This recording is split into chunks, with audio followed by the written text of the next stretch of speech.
And for those of you who haven't guessed it by now, Nightbreed officially is the team of Balthazar and Abaddon. I pronounced it Abaddon, but it's Austin Roberts. That is the team of Nightbreed. Sometime after May 15th, 2004, you guys win the Windy City Tag Team belts for the first time. And you beat a team. What year was that? That is May 15th of 2004. Okay. And you beat a team called Crisscross. Do you remember who Crisscross was?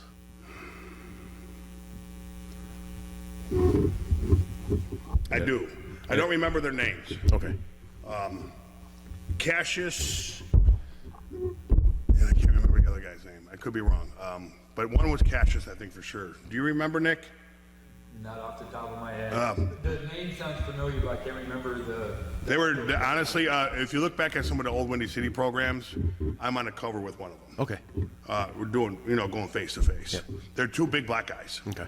I swear, one is Cassius something. I've heard that name before in And title history research. I've seen that Cassius name before.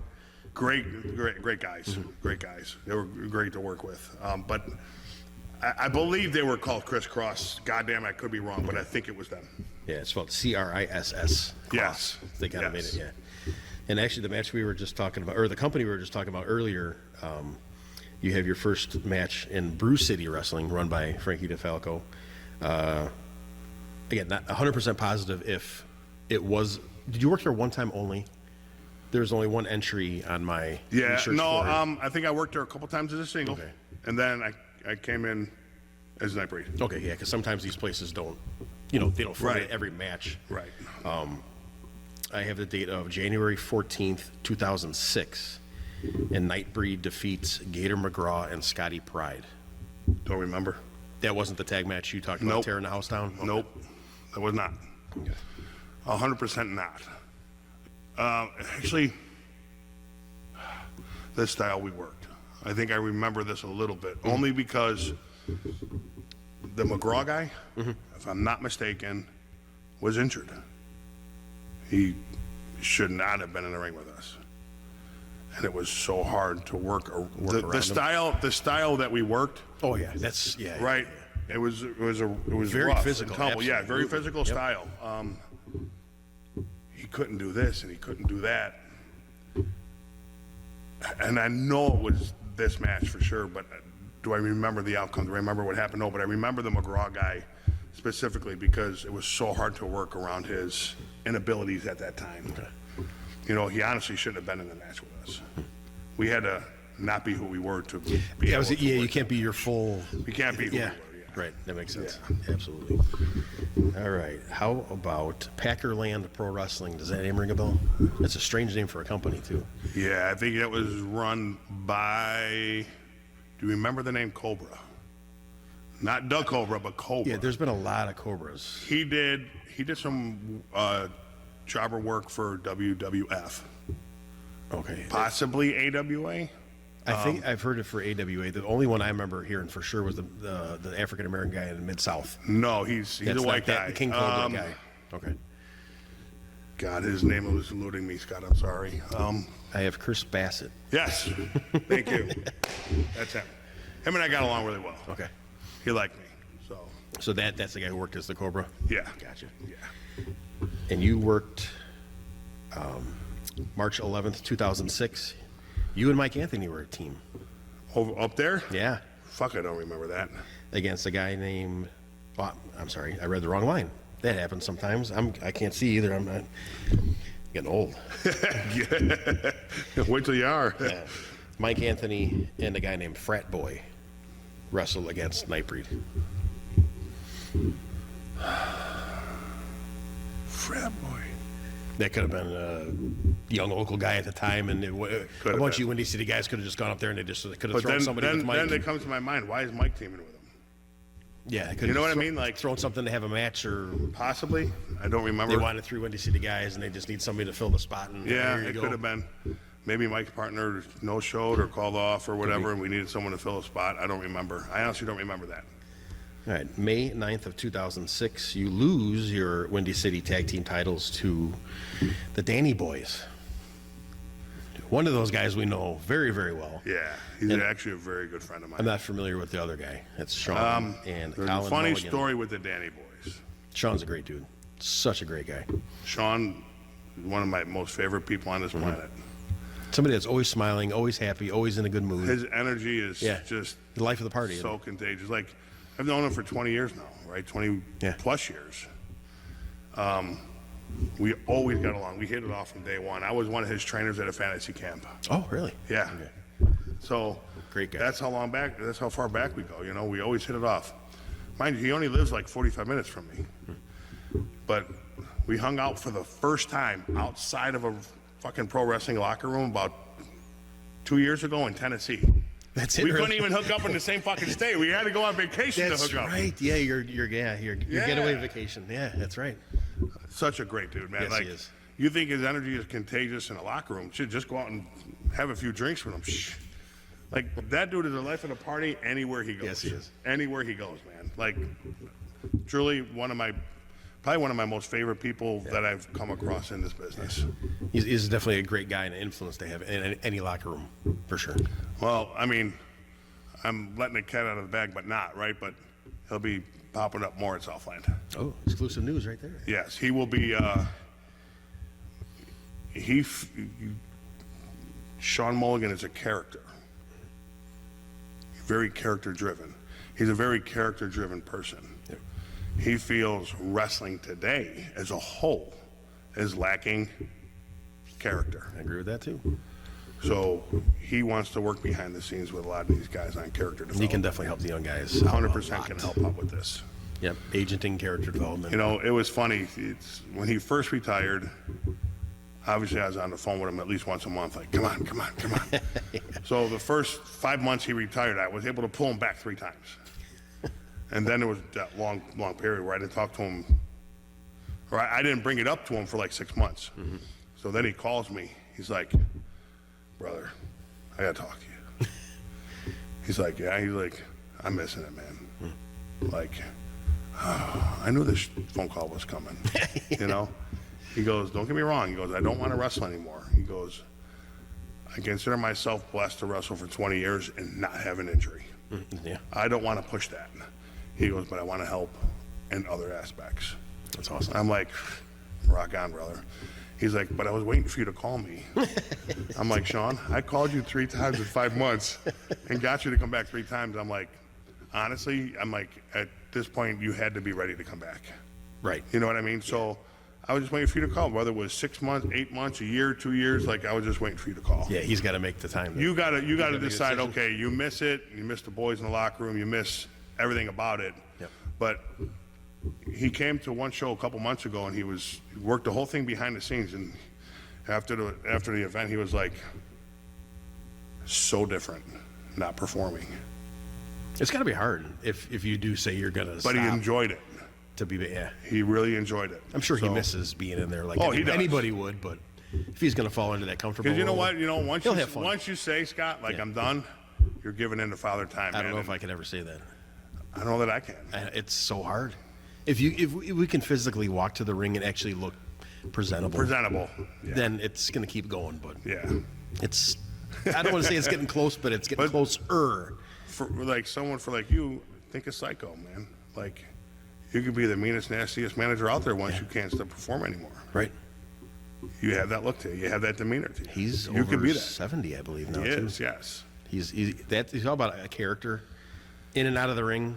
If you get somewhere down your line of questions, man, do I have some Psycho The stories? definition of a character is psycho. Is Psycho. What about 2 characters in general, Psycho and Mulligan? Right fucking there. Yep. May 20th, 2006, a few weeks later, Battle of the Belts 18. You win by DQ over a future TNA Hall of Famer, Abyss. Such a great dude. That's a match I would love to see because you guys, the size, the look, just the thickness, the bulk, you wanna talk guys.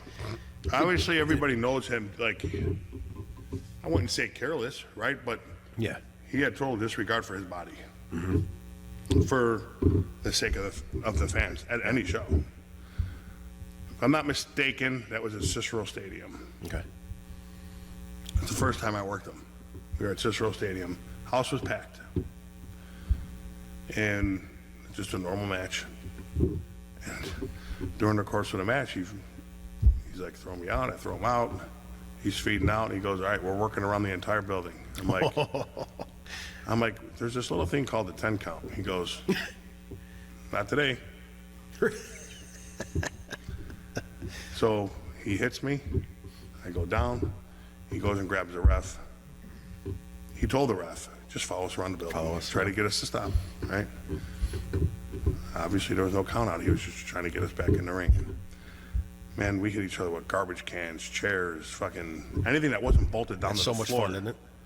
It wasn't fun. I mean, like, I have a little regard for my body, right? Yeah. But he had me pour garbage on him. I was like, I don't want to do this.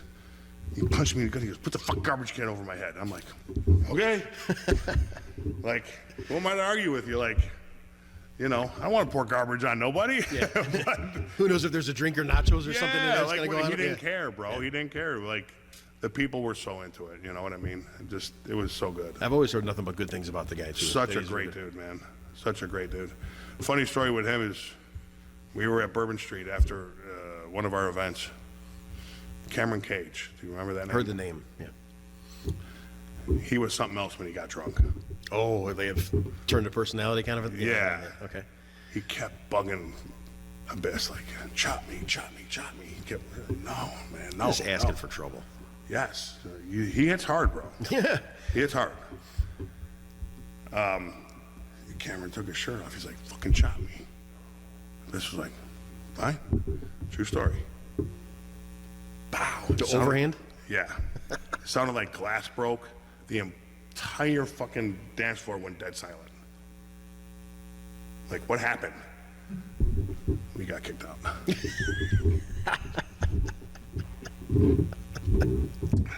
What was the effect on the guy that got chopped? I think it sobered him up. I think it sobered him up. He didn't have to get carried out of there after that shot? No, he was hunched over for sure, right? Yeah. But, yeah. I mean, the good times never stop. Oh, yeah. That's hilarious. Very shortly after that, June 24th, you win your very first Windy City heavyweight title. What year was that? That is June 24th, 2006. By beating the one and only, a true character in his own right, Vito? Vito Two Fingers Fontaine. I had a good run with him, too. Love that dude, too. He had a Super good feud nice with guy. him, too. What month? Was that a Battle of Belts? Was that May? That was June 24th. June. The month before that, May 20th, the same year was the Abyss.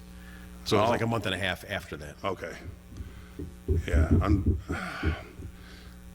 He probably needed a big guy, which was myself, to wrestle Abyss, which is why it didn't happen at Belts, would be my guess. Okay. You know, normally those title changes would happen at our big For the big events. show? Yeah. I don't remember the significance of the June show. Okay. Vito's a good sized guy too. He's not Vito's a he's big not a guy, small yeah. guy. He's by a any big means. dude. Yeah. He definitely had a unique look too. He had a unique the character. The Hulk Hogan style skullet, right? But with just like longer, stringy dark hair in the back. He definitely ever had. wrestle him? No, never got. I wish I would have, but I never have. Be lucky. I mean, I'll tell you what, I'll get hit with anything, but keep that rubber fucking chicken away from me. Oh my God, I forgot about that. Yeah. I forgot he That had chicken was like a whip. Sting. Like, oh my God. I forgot he had. It'd that. rip your skin open. Really? Oh my God. I hadn't thought about that in probably 20 years that you mentioned that. Oh, I he totally had that forgot rubber. about that. I don't even know this thing. I don't even know why he brought the chicken out with him. It was a thing, right? Like, he'd sell dozens of these things at every show. Everyone's walking around choking their fucking chicken. The goofiest gimmicks sell. It was don't they? so good, dude. It was so good. I mean, back when he first started training, as we've touched on a couple of times already, you have to work with each other. And we go back to Sam. Vito and I were working a spot that Sam called. Back in the day, I think there had to be 20 guys at training. And he wouldn't move past to the next two guys until he got it right. He didn't care if he took 1 minute or 1 hour. I think Vito and I did this one particular spot 50 fucking times. I feel bad for Vito because Sam always found something wrong in something I did. My toe was pointed the wrong way. It was pointed out. It should be straight. It was pointed in. Anything to make you do it over? Anything to fucking make me do it over. So at the end, finally when it was done, it ended with a belly to back, right? Okay. And we were both gassed. And I work with everybody, dude. Like, I take pride in that. He gives me that belly to back, and man, he threw my feet over my head. I landed straight on my neck, my whole body folded over. Thought I broke my neck. And what does Sam say? Next two. And I'm laying there, can't breathe, neck is killing me. I end up going to the hospital. Really? To make sure nothing was broke, because I couldn't move. You know what I mean? But he didn't care. Sam didn't care. It is what it is. What was But Vito's yeah. reaction? He was so apologetic, and he felt so bad. He was like, because what would happen is Sam wouldn't really make you get through. Once you got through the spot, you had to reverse the spot, so the other guy had to do it. So I was doing it to him, doing it to him, you know, whatever. He was like, I'm not used to people jumping for me. I usually have to muscle people up. I understood that, right? But yeah, when he brought me down, I gave him such a good jump. He lost me. He'd probably being a bigger guy, he probably thought he had to put a little extra in it just to get you. So with yeah, the good jump I give, and with him lifting me with everything he had, just one of those things. over I go. Yeah. I still take him to this day, though. You know, whatever. Yeah. I don't care. Yeah, of course, It is it's what an it is. accident. It's not Yeah, anything. it wasn't malicious or intentional. I nothing don't like have that. PTSD from it that everyone suffers from nowadays. You Yep. know, whatever. The very next night, you wrestle June 25th, 2006. Nightbreed loses to Abyss and Steve Boz. That was. Don't ask me the state or the town, but it was definitely an outdoor show. Okay. That was a lot of fun. I have it in my other records, but I don't have it on my one here. It was fun. Honestly, I think I've worked Abyss a handful of times. It was a blast every time. I felt it for a couple days afterwards, right? But Yeah. you want to talk about like just a true professional and a guy that knows his shit. Like, a lot of people think because you do the stuff he did that he didn't know how to wrestle or whatever. The dude knew everything. He just chose to do that style. You know what I mean? Like, there's guys out there that choose that style because they can't wrestle. Yeah, it's the You easy, know that. easy way in. Yeah. It's the easy way out, too. Yeah. But he knew everything. He just chose to do that because that's what made him money. It's true. You know, so I would, you know, call matches with him. He never shrugged me off on anything. You'd take whatever. Yeah. It was never, oh, I'm too big, I can't take that. Oh, I'm a star, I can't take that. Man, that dude was so giving. Like, I had so much fun with him. He was, people in our industry can fucking learn from that guy. Yeah. Truly. There's not many that are like that There's not. anymore. There's not. September 16th, 2006, Nightbreed wins their second Windy City Tag Team title by beating Mike Anthony and Isaias Velasquez. Isaias and Mike? I don't remember them as a team. Was that? You want to know what baffles me?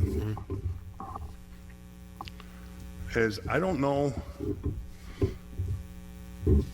Again, I didn't know anything. I just worked there. I was never on the inner circle. Like, you're telling me Mike teamed with Frat Boy, and then he teams with Isaias. Like, could there have been a thing? I guess, but there's a part of me that's like, was Sam kind of treating Mike like me? I don't know. Like, I don't understand this. Like, Yeah. to me, that pairing makes no sense. Right, yeah. And we Like- know Mike was a lifelong, from the day he Dude, he started was to the the day the Windy company City guy ended. from day one. Yeah, Like, all the way to the end.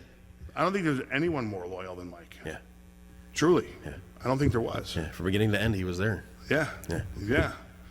Like, I would have been, but I just couldn't anymore. You know? Maybe Mike got along with Sam a little bit. I don't know, but I guess that would help. I don't know. Again, I was never on the inner circle of anything. And if it wasn't for Terry, I probably wouldn't have lasted there as long as I did. Yeah, sometimes it takes that person to kind of click with or Well, whatever. you got to remember, a lot of people have to remember too, like you're probably going to listen to this and say, well, why the fuck did he deal with it? Well, let me tell you guys, when I started, there was one company to work for. One. All right, and that was Windy City Wrestling. There was nowhere else to go. We owned an independent scene. Right. You know, were there, I couldn't turn on my computer and plug in independent wrestling companies Right. because there wasn't any computers, Yeah. right? Yep. So they were the only game in town. The state was involved at the time. Not a lot of people They wanted still to had the deal with the commission, state. that's correct. Yeah, that's right. Yep. Illinois State Commission, right? He was the only company in town. And if you wanted to work somewhere else, like living in Illinois, how would I find out about another independent company in Indiana or Wisconsin? Like, I don't know, maybe I'm naive, but how do I look that up? It's not going to be in the fucking yellow pages. Yeah, right. It's You know all what I word mean? of mouth. Yeah. And I didn't know anybody. Right. Like, that was my home. Mm-hmm. And I And treated it's it local, as so you such. didn't have to travel far, but you probably would have if But you. dude, we if you traveled wanted to. everywhere. Yeah, we you guys- traveled everywhere. Wisconsin, Indiana, there were shows all over Ohio. the place. We were as far as Ohio, dude. We traveled fucking everywhere. Yeah. Well, Springfield, I know there were shows on here in Springfield. Yeah. Southern Illinois. Dude, there's Sam sold shows. Yeah, he had a good empire going. He for did. Sure. He did. And I was speaking of Mike Anthony and Vito. I just want to didn't really touch on it too much on Terry's episode, but the Outfit was another group that was going on at that time. Yeah. And Mike Anthony was part of that. Vito, Two Vito, Fingers. Sam. When Vic Capri came in, I believe He was part of that, yes. And I don't know how many other members. Was it like? I mean, just how the name says, it was like an Italian mafia. or Correct. Some kind of That's what it was. mafia-ish like. Anyone that fit that bill, you know what I mean? Okay. Sam surrounded himself with, good guys. And obviously, he wasn't acting. He was a wrestler. manager. He'd was be he at was the ringside manager, every now the and head again, of that yeah. group. Okay. Yeah. All right. We're going to late 2006, early 2007. I actually don't have a clear date on this one, but you guys lose the tag titles for the second time again to the Danny Boys. Those fucking Irishmen. They keep coming back to haunt you, don't So I don't think I finished touching on the Danny Boys, right? And they might even be on your list a couple more times. I don't know. they? Yeah, I think that was the last one just because it was a title change. So, But funny story with that is, as I said, when you're young and coming up, Sam was a big believer on putting people together, making them baby faces because it's easier for them to grow, right? You can't take a young, good-looking kid and make them a heel because they haven't developed that yet, right? So I don't remember Sean's first tag team partner, but truth is Nightbreed chased him out. He did not want to work us anymore. We gave big bumps. We took care of people, bro. did. You already know that. I can vouch for that. You did. You We took absolutely care of did. people, but Yep. he did not want to fucking work us anymore. He's like, those guys are, fuck them. Is pretty much what it was. He left. Okay. All right, then another guy comes in. We chased him out. If I'm not mistaken, he had 3 partners. Really? All together. When the third one left, he goes, I am not doing the tag team thing anymore. I'm just not doing it. Like, fuck this. It's like, I'm going to be a solo gig. Okay. And that was probably the best thing he did because That's when he really blossomed. that's Yeah. where he really blossomed. Yeah, he's definitely one of the best baby fan favorites that I've seen in 100%. in my whole career being in. He Yeah. gets that crowd going like nobody. unbelievable. Yeah, to Yeah. get that whole crowd cheering and chanting this whole match is. But yeah, it's awesome to that's see funny that. story. Like, legit, Nightbreed chased off 3 of his partners before he finally I'm sure you said, got a lot of notches. I'm in your not belt doing from that this. stuff too.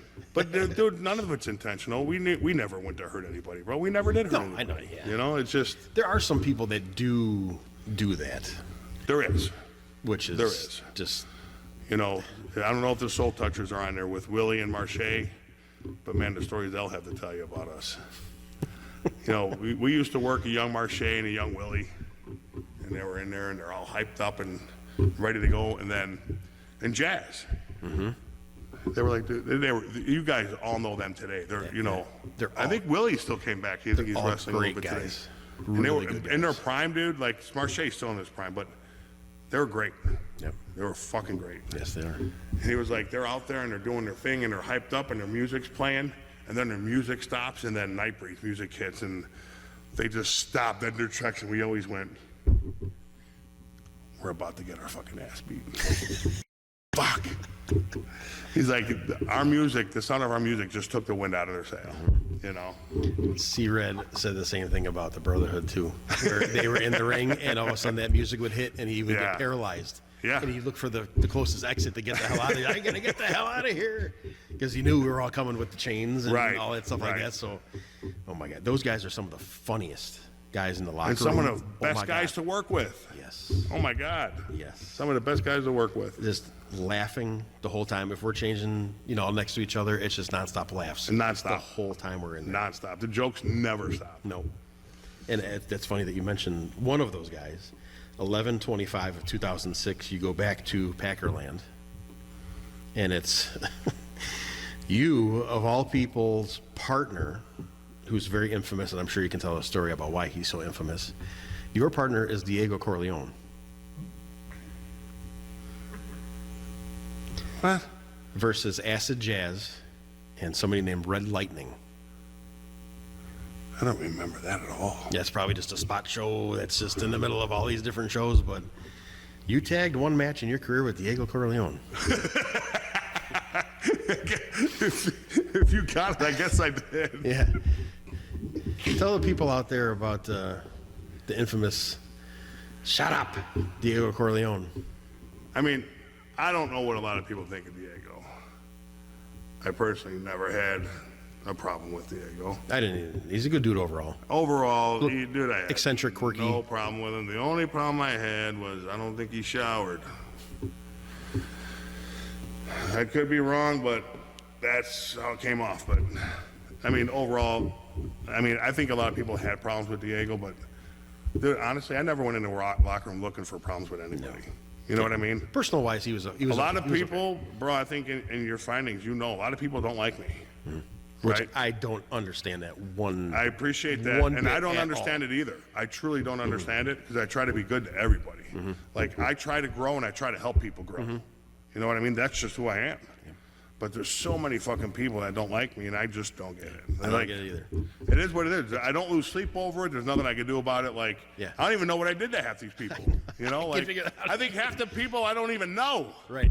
But they don't fucking Yeah. like me. Somebody It's comes okay. up to you. I don't like you. Who are It's you? all, yeah, like, okay, well, wait in Yeah. line, join the club. Like, so many people don't like me. I don't understand it. Yeah, it's one thing that baffles me all the time. And Mistress and I talk about. She used to, when we first started working for you at when you had your own CSW Southland. She would always call you her big scary friend because, like I said, when the first time I met you, I was like, oh, totally, this guy's gonna murder me. But then, after we met, it's been like this Yeah, ever since. yeah, we've been And tight since day one, man. Honestly, honestly. Elite Pro Wrestling. Do you remember that name? Yep, Okay, that was run by the Tomaselli brothers. correct. February 10th, 2007, Nightbreed beats Jay Jensen and Maverick. Jay Jensen's name sounds familiar. Yeah, Jay was a great guy. You ever heard Death Grip Clothing? Yes. He runs that. He owns that. Oh. I'm not sure if he owns it with somebody, but I know he's part of it because he made a lot of my shirts back in the day. Okay. I always went to him for shirts. So Okay. Even in Southland, when you see some of the old Southland shirts with the chains on them and stuff. Yeah. Like Team Southland. Oh, or he did whatever, all those. it's like Jay made all those. Yeah. Gotcha. So even as of 10 years ago, he was making shirts for me. So Yeah, you did one little stop there, and then Vanguard Wrestling actually, Elite. All-Star. I did a lot of shows for Elite. Yeah, in between Okay, these I two. say Elite. Man, Yep. That was I just remember one working there quite I wanted often. to get you one match on there, and I just Okay. picked that one out of all those. Vanguard Wrestling All-Star Alliance comes into picture now here too. I know you were there for quite a while, and that was run by Jordan Pride. Did I say his name? Among other people? Yeah, Frankie was the owner. Frankie Valiant. Yeah, okay. There's stories around. Like, I love Frankie. And his right-hand man was Jay, Stud Muffin. Okay, I've heard that name too. Okay. Frankie did all the booking. It was funny. Like, when he first started, they all met at my house. and like, okay, here's the booking committee, whatever. And like, I don't know if it's like that with you, but a lot of times I don't know guys' real names. Even if I do, I'd rather call them their gimmick names. So I that call way them if their you're gimmick out name, somewhere, nothing slips up. So Frankie is going down the list of people, and he says, Jay Ackberg. And I'm like, and he's going through the lines of it. And I'm like, okay, I think I know all these guys, but who the fuck is Jay Ackberg? Well, he was sitting right next to me. For fucking 10 years, I had no idea his name was Jay Ackberg. He was Stud Muffin. I only knew him as Stud. I never heard him call anything but Stud. Yeah. You know what I mean? He's like, he hit me. He's like, bro, that's me. I was like, oh, fuck. Hey, Jay, how you doing? Like, I had no idea his name was Jay Ackberg, but yeah, that's a funny story there. But I think Frankie ran it, and then I don't know. Again, I got phased out of there. They literally tried pushing me out. The stories of that could go on forever. Like, and I think Ivan, well, God rest his soul, I think they tried to do the same thing to him and Braun. Like, we were in our mid-30s, which was in our prime, truly. But we were considered the old guys, so they tried to literally force us out. Really? Yeah. Okay. Yeah, I do have a couple, 3 or 4 matches coming up a little bit later as the dates go on here. The next date would be May 12th, 2007, Battle of the Belts 19. You wrestle Willie Richardson, Willie the Bomb Richardson, in a no contest. Yeah, I remember that. I was not happy with that. I was not fucking happy with that. Did it say it was a heavyweight title match? It should have been because you still had the belt at this time, so yes. Yeah, okay. So, our time got cut. Of course, because it was me. Like, Oh, back to the old, yeah. yeah, it's just one of those things. I remember the finish he called. Sam. I was lit. Fucking lit. I just said, why? Why? You know? Makes no fucking sense. His answer to me was, that's what I want. Do you want to know what it was? Oh, so this no contest isn't what his first... You want to know what it was? It was supposed to be... Willie and I both hit hard. Willie hit hard, if you if you ever work Willie. Yep. So we had no problem lighting each other up in there. He wanted the finish to be again, I fucking hate talking about this, right? Double clothesline. I mean, we hit each other so hard, we spun like a propeller, like a helicopter, right? And that's what he wanted, because he knew that would happen. Because that's just how hard we hit. And we were supposed to fall, and each arm was supposed to be on top of each other. Oh, double pin? But I hit Willie a little harder, where he actually ended up on top of me. Oh. And I don't know how they swung it, but they ended up calling it a no contest. Oh. Yeah. Did he want to hold the belt up after that, like, you know, a double pin, No, so the he belt kept gets it held on up? me. No, I mean, for his original, you know, if you guys are double pinning each other, did he want to... Well, it was a way to keep it on me. Okay. You know, going forward. Okay, so nobody wins, you keep it. Okay, Correct. because a lot of times you'll see, if it's a double pin or controversial finish, they'll held the title up. Right. No, Okay. that was, Yeah. to my knowledge, that Yeah, was. have a rematch and the winner gets the belt, or have a Right, tournament or right. something. Okay. And I think, honestly, Willie and I could work each other in our sleep. We worked each other so much. And again, that's another great match, like you and Abyss, 2 monster guys Yes. Yeah. going at it and hard we killed hitting. each other, dude. We had great matches, man. We had great matches. Because you know what? There's nothing that he did that I wouldn't take, and vice versa. Like, you want to talk about trust? God damn, 2 big guys doing shit. We had no business doing this shit we did to each other. Truly, but we did. This next one right here in June of 2007 is a story I've been wanting to hear for a while. You leave Windy City, your decision to go, while you are the heavyweight champion at the time. What is the actual story of you leaving Windy City? Well, as you guys heard me ramble on and off about Sam, truly, all I wanted was for Sam to like me. I did, more than anything. I couldn't understand. It goes back to that, so many people don't like me, I don't know why. I don't know why Sam didn't like me, he just didn't. I never got an answer. Even people that were close to him were like, yeah, we really don't know. Like they couldn't tell me. It was just a thing. It is surprising that he would keep it around that long. If he didn't, unless he really thought you were money for him. But I was putting on good matches with people, bro. Like That might be why. that, like good hands, right? Yeah. I hate that term, but good hands. Yeah. I was a homer. So what I mean by that is whoever I worked for, I wanted that company to be the absolute best they can fucking be and grow and make fucking money with them. That was my mindset. I wanted Windy City to be the biggest and the best they could be with me there, and me being an integral part of it, champion or not. Right. Just being an integral part of the growth. It's very fulfilling. You know what I Yeah. mean? Yeah. But I don't think he ever saw me as that. You know, so at the time, Sam was big on like selling sponsors, pushing sponsorships, and he'd reimburse you for them. He'd give you a certain percentage if you sold certain X amount of dollar in packages or You whatever. had to sell so many tickets for the show too, if I've heard You had to before. sell right? tickets. You had to. If you didn't sell the tickets, you had to buy the tickets. Oh, really? Oh yeah. For me, anyways. I have heard I that. don't know if it was like that yeah. for anybody else. It but does sound familiar. It was definitely like that for Yeah. me. I have heard that been done before. So, I went in and I had a conversation with him about all my grievances. And he just didn't seem too concerned about it. Like he could have cared less. So you just hit like your breaking point one day, and I'm going to go in here and talk to Yes, him. yes. Like, well, the breaking point was my son. Well, it wasn't even a breaking point, but it was definitely one of them going forward. Just fast forward. It was so many compiled, but this could have been the one. My son was running down the hallway. He was 4 or 5 years old, and we had a garbage bag, sitting next to the door because we were going to take it out on our way out the door.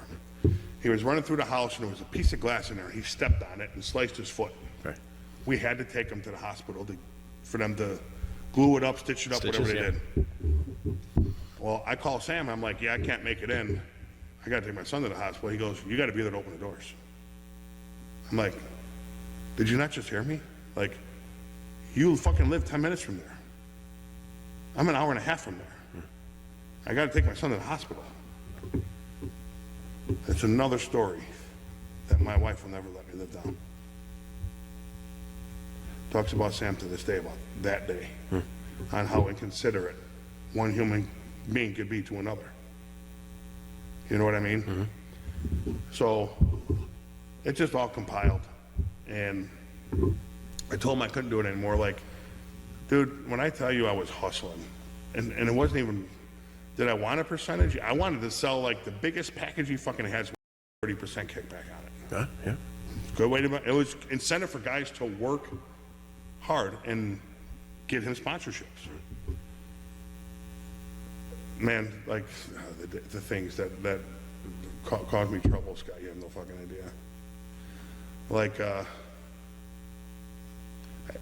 whatever, I'll finish the story first. So I go lay out all my grievances, and I told him I'm done. I'm going to Vanguard, whatever. And he's like, okay. Like, it was no skin off his ass, right? Okay. Mind you, I gave everything, like mind, body, soul, like almost my relationship with my wife for this fucking man. And he gave 2 fucks about whether I quit or not. But you know what he said on the way out? He's like, hey, on your way home, can you drop this sponsorship packet off at this dealership? And I was like, I absolutely cannot do that. No way. And I walked out, and that was it. Wow. Want to talk about trying to squeeze something out of somebody to the very last minute? I mean, to this day, like, I don't have any problems with Sam. My wife does. Like, but to this day, like, if I ever had a chance to really sit down and talk to him, I'd want to, why don't you fucking like me? What did I do to you? Because I wasn't a yes man. I was very opinionated, and I just had to have things make sense. That's all. I mean, that's not a bad thing. No. It only makes a product better to me. Like, because if you can explain it to me other than because that's what I want, like, I can get more into what we're doing. You know what I mean? Like, Yeah, if you throw your little instead input of on there. instead of just going through the motions. Right. Yep. Totally understand that. Been there, done that. VWAA comes into play now. You're full-time with them. June 15th of 2007, Nightbreed beats Frankie Valiant and Ivan Manson. I don't remember. Again, the matches I've had with Ivan, numerous, Yep. so many, between singles and tag, like one runs into the other, man. There's Right. been yeah. so many. It's hard to remember the individual matches. Yep. Yeah, there's been so many, and like the ones like those are the only ones documented. There's so many that Yeah. aren't. And I've only picked a few out of the Okay, whole like, list just yeah, to it's- just to highlight. Yep. Another Elite Pro match in September of 2009. Nightbreed and a guy named J.D. Hughes. You guys were called Cash Inc. Yeah. with a K. So do you know a guy named Trauma? Heard the name? All right, he was with was it Team Damn It? It was Willie. That sounds right. Yeah. Yeah, so J.D. Hughes and Elite was Trauma. Okay. Jay Washington was his name. Okay. Yeah. That name Yeah. definitely sounds familiar. He's another good dude. And He's another good dude. you guys wrestled the Soul Touches, just what we were talking about before, in a 6-man tag. So I'll tell you a funny story with Elite, right? When I first came into Elite, I don't know what happened with Nightbreed that I broke off and went to Cash Inc. I don't know what happened there. I don't know if Roberts went. He's got. You're with him in this one. Oh, I am. Yeah, it's Nightbreed and J.D. Hughes. That's a Oh, six, and J.D. Hughes. yeah, it's a 6-man tag. Oh, so you okay. were still together at that point. So when I came in, when I debuted, I was a plant. I was sitting in the crowd, and Soul Touchers jumped Roberts and they're beating the shit out of him. And I come running, and I hurdle the gate, jump in the ring, and Willie was in his prime, but also at his heaviest. But such a big, massive man, Yes, he was. right? And I came in and I club him with a forearm, and I throw him about 4 feet. Right, literally knocked him out of the ring. I was supposed to get a little shine on all those guys. Well, it was Jazz, Willie, and Marche. Bing, bing, bing, as you're coming in. Marche, yeah, Marche saw me hit Willie. Now, mind you, Marche was literally half the size he is now. He's tall, but yeah, he's not sticky. He was as real now. he was Yep. skinny back then. Yep. He was about to get in, he looked at me, he goes, "Fuck that." Did you hear him actually say that? Oh, yeah. He goes, "My mama didn't raise no fool. I am not getting in there." So he stayed outside. So, yeah, he stayed outside. He would not feed in. Willie rolls back in. He goes, "Just beat my ass." I can hear it in that voice too. Oh, Oh, just yeah. that, Go ahead, Margaret. Beat my ass. Willie was the best, man. But, yeah, Marche looked at me. His eyes were like, "Fuck that. No way." Here's another infamous person coming up. IWA Mid-South is a promotion known for its hardcore deathmatch style of wrestling. And Yeah. the man behind that one is a man named Ian Rotten, controversial figure for as long as he's probably been in the sport of wrestling. 10/13/2007, Elite Pro and IWA Mid-South do a Combined show. combined show. Yep. It is Nightbreed and Dysfunction. Great dude, Bruce City guy, ICW guy Yep. in Wisconsin. And you guys beat Devin Moore, Eddie Kingston, who I believe is the AEW guy. Yep. And Ricochet. Are you kidding me? I worked Eddie Kingston. Yeah, 6-man tag. And Ricochet, who's been I had no on fucking clue. WWE stuff. I had no clue. I knew Ricochet worked Elite. Man, you want to talk about a small kid? He had some dreads, kind of long or whatever. But yeah, I remember that. I don't ever remember working Eddie. But the one thing I remember about Mid-South is Roberts and I were in a tag match with Robinson and Rotten, I believe. Okay. If it wasn't Rotten, it was Robinson and somebody. Craig, Hardcore Craig. Wasn't Hardcore Yeah, Craig. 'cause they were a tag team for quite a while. Were they? Yeah. In Mid-America Wrestling in Wisconsin. If I'm lying, I'm dying. Yeah, and Like, they both did a crossover. Okay. Between them and IWA Mid-South, they did a co-promotion So- swap thing. I showed up a little late to the event, and I'm not. And again, I apologize if it's down to sheet more. Nope. Not at But all. if it is, just skip past it. 'Cause I'll tell the story now. Nope. So I walk in, and Roberts walks up to me, and his eyes are just this wide. He looked terrified. I'm like, "What's going on, man?" He's like, "This ain't good." Mind you, he's still young in the business, you know. I'm like, "What's going on?" He's like, they want us to do a fucking death match. Oh, yeah. I'm like, no. I'm like, no. I'm like, did you tell them no? He goes, no. I'm like, oh, okay. Well, I'll go take care of it. And I went up to Robinson, and I, again, my apologies, I don't remember who his partner was at the time. I'm like, we don't do death matches. Like, it's not our thing. Like, Robinson and his partner bled all over the country with so many different people. Like, I'm personally, I didn't want to go in there and bleed with him. Just wasn't going to do it. Yeah. You know, and death match is not my style. They just looked at us and they were like, that's okay. Like, we'll take everything. Like, dude, when I say they took everything, they went through tables, they went through chairs. Oh, like, yeah. Robertson, I just, They love that stuff. yeah, like, I'm like, okay, but you need to understand, I'm taking nothing.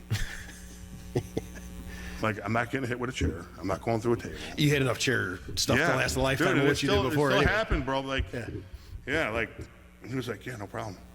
So, like, a lot of people had a lot of things to say about them, but my experience with them was great.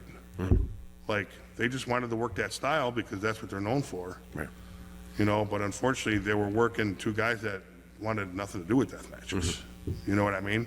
And they could have been more receptive to the fact that we actually went up to them and said no.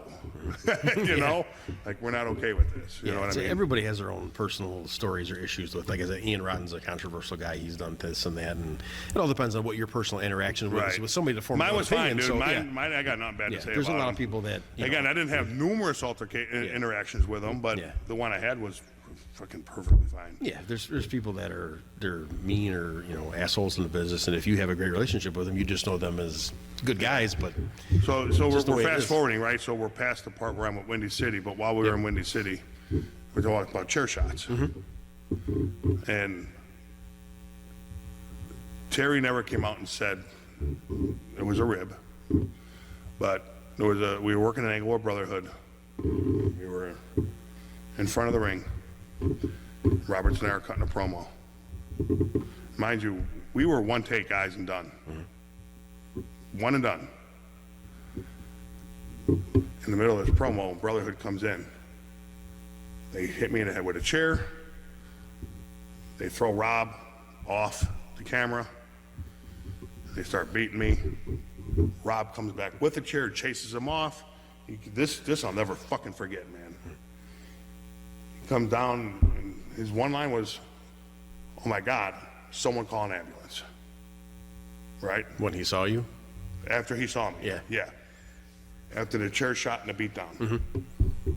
Mind you, there was no mats at ringside. So when I took the chair shot, I bumped on the concrete. oh, Okay? That day, I took 7 fucking consecutive chair shots to the head, 7 bumps on the concrete. because you had to keep redoing the interview. Because he didn't like the way, "Oh my God, someone call an ambulance," sounded coming from Roberts. After the 7th one, it should have been after the 2nd one, I'm like, just pick one. Yeah. But I kept going with, but I think it was a rib on me. Like, let's just see how many times we could hit him in the head with the fucking chair. Oh my gosh, I could be wrong. No one's ever said it, but I'll never forget that fucking day. it does sound kind of suspicious. Yeah. Of doing Yeah. that over and over and over again. Again, it's just me. Yeah. Like, anything to make the company better, anything to help the company grow, anything to further angles and storylines. Like, It's brutal. that 7 shots to the head. I was never a put a hand up guy. Yeah, just Never. lean in and take it. Just took it. I think the bumps on the concrete may have been worse than the chair shots to the head. I don't fucking know, but you know. Yeah. I like how you're picking off matches too. And see, you thought your memory was gone forever. You're remembering a lot of stuff, and you thought this was going to be a There's 10-minute. a lot I don't forget, dude. You thought Like, this was going to be a I 10-minute don't show. remember working Ricochet. I don't remember working Eddie Kingston. Like, See, I don't remember these things. I'm man. pulling it all out of you here. But I don't remember them. You got to give me that sheet when you're done for memory. As for long me. as you remember what I'm talking about and bring it up, it's perfect. And that next match is 11/3 of 2007. Nightbreed defeats Ian Rotten and Corporal Robinson. What you just mentioned. That was the very next So one. that was Yeah. the match. That Yeah. was the match they wanted to do a hardcore match. Yep. And we were like, That hit it. You're pretty good. You're pretty good. Next company you appear for is AWA Slam. yes. I remember going to those shows. It was like in a little warehouse in was. Chicago. right? You go down this. Buddha ran them shows. Yes, okay, that's what it was. I was trying to think of this before here about what his name. No name came up, but I thought it was, but I wasn't positive Yeah, until I didn't Buddha write it ran down. those shows. I remember pulling into like the gravel parking lot. And you kind of go down to the side of the building. I ain't gonna lie, like, you know where I live, right? Yeah, Been down here for many years now. Yeah. Going up north was treacherous. yeah. I remember walking through there. It's like It was what like neighborhood. just a park, like guys that live in the city that come down, they're like, oh man, this ride was easy. I'm like, yeah. Right, the venue's right off the expressway, plenty of fucking parking. When I go up north, I start to shake. I'm like, oh my God, there's nowhere to fucking park and there's traffic everywhere. Like, I just want to floor it and ram everyone off the goddamn road. It's just It is horrible. It takes a mile. anywhere. Yeah. So strenuous, dude, stressful. January 25th, 2008, there was actually a tag team match billed as the Northsiders versus the Southsiders. The Southsiders was Nightbreed, and they beat the Northsiders, Steve Boz and Butcher. Yeah? Mm-hmm. Another one I don't remember. Butcher? Butcher, great dude. Love working with Butcher. Never know. I worked with him. Super nice guy. Again, Yep. fuck. He's one of those guys, too, that will take anything, Yeah, for sure. do whatever it takes to. I remember make being it on work. cards with him. Yeah, great I dude. don't even remember working him. Great guy. Terrible, man. Fucking terrible. This is why I was talking earlier, like, I wish I would have kept a journal of just my matches and Yep. memories and stuff, because I don't remember that. Well, at least you got that one copy that I gave to you, so you can Yeah, definitely go through that. for and sure, remember all like- that. Plus this, you'll have this now, too. Yeah. So. Yeah. 4/26, 2008, VWAA, the old team, the Furies, came in. And they beat yourself and Jordan Pride. Well, I'm gonna tell you, Tell the people about the Furies. yeah, There are three of them at one point. there was. So that was in Vanguard, you said? Yes, 4/26. Do you know how many times Nightbreed wrestled the Furies in Windy City that you don't have on there? Many, many times. Yeah. Yeah. I forgot about that until you just mentioned it, but Yeah, whatever area you want to go into, that's I mean, fine. just go into the whole thing in general. Like, Yeah. I can't remember the short, stocky dude's name. Yeah, I don't think he was there for very long, but the Furies at the end of the day ended up being Mitch Blake and Jeffro King. Correct. Jeffro, I never had a problem with. Mitch and I seem to have nothing but problems from fucking Jump Street. You're not the only one. Yeah, I mean, but it was such a hit or miss with him, and Yeah. we'd get along, we wouldn't get along. We'd get along, we wouldn't get along. You know what I mean? Like, Was the third guy Jim something? I believe I was doing research on this for. It sounds familiar. A future. Is it Jim? Is there Jim Strong? A Jim something is his name. I know it was a former bowling gimmick that he did. So he did a bowling gimmick, and then he came and joined the Furies. Okay, it just popped But into my head. Jim I know does it's sound Jim familiar. something. Yeah, But- I can't be certain, but But it sounds Jeff familiar. and Mitch were the main. They were the main guys. two guys. They were the Furies. Yeah. Dude. They were the Furies. Cool looking gimmick after the movie. Absolutely. Like, they nailed I like the look that. of it. They nailed that gimmick. Dude. Yeah. I don't think any two guys could have done it better. Yeah. You know what I mean? But Yeah. the issues I had with Mitch were just, they were insufferable. Yep. Like, it's just whatever. It is what it is. Yep.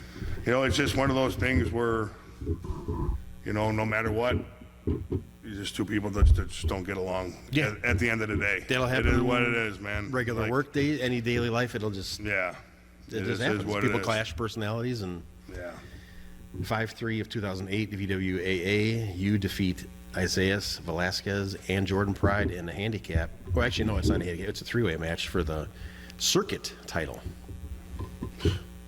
What is the circuit title? Is that like a That second? was kind of like a league title for Windy City, or it would be like a middleweight title. It was like a mid-card belt. Okay. Yeah. That's the first time I've ever used that term used for a title, as a circuit title. Yeah. One of my favorite guys to be around the locker room, 5/24/2008, VWAA, you beat Machine. Yeah. Machine's a good dude. I think I beat him via tap out, which is very unusual. Yeah, real good guy. Yeah, I love Funny, Machine. very, very super dry, sick sadistic humor. He does. has such a He good- is sadistic, yeah. man. And he can say these and just talk about this goofy stuff with like the straightest face, Like, I and ain't no gonna- expression, and he'll just crack you up. Yeah, but I ain't gonna lie, like his gimmick. Oh, it's awesome. You remember him coming out with the potato sack on his Yes. head? awesome. My kids ran from him Scared when to he came death. out. Scared to death of him. Yeah. Because he came out with a legit machete. I mean, he had tape on it, Yeah. right? Dressed it up pretty cool, but man, like the potato sack with the X's for the eyes, you know what I mean? Yeah. Like, my fucking kids were terrified of him. They ran all the way to the other side of the gym to get away from him. Like, I think my nephew hid under a chair to get away from him. Yeah. He was extremely creative in the horror. Can't remember if it was my son or my daughter. Mind you, they were young. They were 4, 5, 6 years old. Yep. That man is terrifying to a 4, 5, 6 year old. One of them ran in the bathroom and hid. I can't remember which one, but yeah, they didn't want to be anywhere near. That's how you him. know you're over. Yeah, for sure. Little bit after that, in November of 2008, November 22nd, actually, your very first appearance for POW, my home company. And what year was that? This is November 22nd of 2008. It was Wrestle Rage 6. It was Out of Control, beat Nightbreed, the Sin Mates, and Wild Mayhem in a 4-way tag match. No recollection. Zero. I didn't know I worked at I Rage believe prior that was to the very recent, first man. one, yeah. That was the first. You were in Wrestle Rage 7 the next year, which is a couple matches up here. But that was the very first one. This is awful, bro. Like, things I should remember, I'm not. And on this one too, on the notes that I found when I was writing this too, I just put Nightbreed in, to make it Out of shorter. Control. Was that Terry and Chi-Chi? Or it could have been Jimmy and Chi-Chi. Okay. They kind of they were Jimmy Okay. and Joey were the first two, and then when Terry came in, when he did his feud with not Luxon, but Freedom maybe, and then he kind of went with Jimmy and. And then it what was were like the a other two three-person teams, if you don't mind me asking? Sin Mates. That was Dayhawk and Ex-Con. And then Wild Mayhem was Matt Mayhem and Mikey Wild. I don't remember. Someone. I know all you guys love Matt Mayhem. He was a good guy. God rest his soul, right? He Yeah. was a great guy. I guess that was one of his first matches. Someone showed me video. I had no clue. I think he had his first match. Oh, one of his first, not his very first. When he but finally started going, because he wrestled under a mask at. he didn't have a mask on in what they showed me. So He did a run in. Sonny Rogers had these English guys come in for a really early. It was like in either like December of 2004, if I remember right. Sonny brought these English guys in to work against him, and they dressed up Matt Mayhem when he was just like a borderline fan starting to help out with the ring crew as Mr. Liberty. They just dressed him up in like sweatpants, put trunks over the sweatpants, put a mask on him, and just had the skinny little guy go up just to hit the ring on somebody, Yeah. try to break it apart, and they'd beat the crap out of him kind of thing. But I don't think he started actually physically getting in the ring and training until maybe 3-4 years after that. Oh, okay. He was more just Okay. like helping out with everything and Yeah. kind of getting used to it. And then he finally get into it. But it's just crazy, dude. Like, this stuff people tell me. Yeah. Like, I'm sure you don't remember every rookie you wrestled. It's almost. Well, I Fuck you. kept Fuck the you, log. Zach. I kept the Like- log of it, but I can't be like, okay, what happened on this day? yeah, I'm and not it's gonna like be oh. the people you're telling me I wrestled. Yeah. It's actually disheartening to me that I don't remember because there's some of those are big names in the industry, man, and people that have done things and just all around great people, even if they didn't do anything. Yes. I don't remember being in And the that's one of the big things about this too. Now that doing this is not only just explaining your story for the viewers, but helping you guys remember your own career too. Yeah, yeah. You know.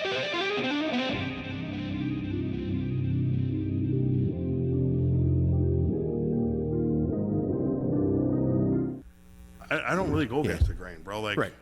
if this is what the booker wants for the most Yeah. part, I'll do it. Yeah. But again, if I have a question Right. as to why, Yeah. all I ask is that you explain it to me.